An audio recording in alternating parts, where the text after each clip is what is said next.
Okey, untuk motivasi hadir ke sekolah ini perkara yang kita nampak pun semakin berkurang kehadiran murid ke sekolah sebab PBD. Parents pun kadang-kadang ambil sambil lewa. Dia rasa macam, oh tak payah pun datang sekolah, tak ada periksa pun. Datang sekolah belajar, dengar, berlatihan, balik lah kan. Murid pun rasa macam, oh tak penting pun aku nak menghafal perkataan-perkataan ni, tak penting pun untuk aku nak faham. Aku just dengar, boleh jawab dan sudah balik gitu. Sebenarnya dalam PBD kalau kita nak jalankan boleh, tapi parents dia perlu ada, orang kata membimbing lah, kena membimbing murid-murid. Tak boleh kita biarkan, tak payah datang sekolah, alah sekejap je, belajar pun sikit je kan. Lagipun tak ada periksa. Tanggungjawab ni sebenarnya bukan guru sahaja, semua pihak sebenarnya ada tanggungjawab. Parents pun ada tanggungjawab, guru pun ada tanggungjawab, pihak sekolah pun lagilah banyak tanggungjawab kan untuk teruskan PBD kalau nak diteruskan lah. Okay, bila kita mengajar, kita nampak budak yang periksa ni, yang ada peperiksaan besar ni, dia akan lebih fokus. Dia ada tahu, okay, ni aku kena belajar macam ni, okay, aku kena fahamkan benda ni, aku kena hafal benda ni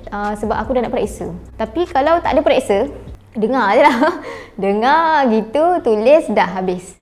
Macam tu je lah kan. Peperiksaan ni sebenarnya penting lah sebenarnya. Tapi nak katanya macam murid darjah 1, 2, 3 nak buat peperiksaan pun sebenarnya boleh. Cumanya peperiksaan tu jangan terlampau orang kata susah lah. Kalau kita nak buat peperiksaan, contohlah saya bagi contoh. Okay, murid darjah 1, darjah 2, darjah 3 tak pernah ada periksa. Okay, masuk darjah 4 pun tak ada periksa. Contoh darjah 4 pun tak ada periksa kan. Sebenarnya bila dia masuk ke darjah 6 tiba-tiba ada periksa, dia akan terkejut.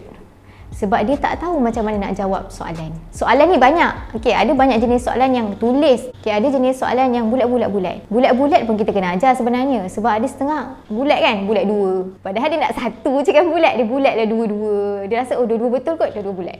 Nak buat peperiksaan boleh. Nak buat PBD pun boleh. Tapi kita kena tengok pendekatan yang macam mana. Contohnya darjah 3. Dia nak masuk darjah 4.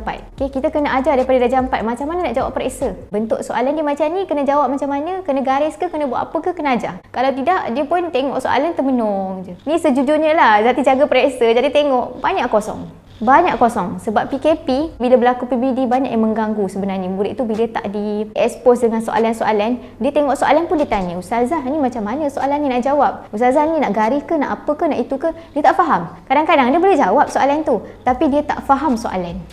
Itu masalah utama. Macam mana nak jawab soalan, macam mana bentuk soalan pun kadang-kadang dia pun tak faham. Apa soalan ni nak sebenarnya nak jawab apa kan? So bila kita cakap dengan dia, macam ni kena buat macam ni, kena buat macam ni, ni bentuk soalan dia, boleh jawab. Selepas PKP ni kita faham lah, tak boleh nak salahkan kerajaan juga kan. Benda nak jadi kan, tapi kerajaan boleh slow-slow lah, boleh perlahan-lahan pergi ke arah peperiksaan sedikit-sedikit. Kena ajar murid macam mana nak jawab peperiksaan.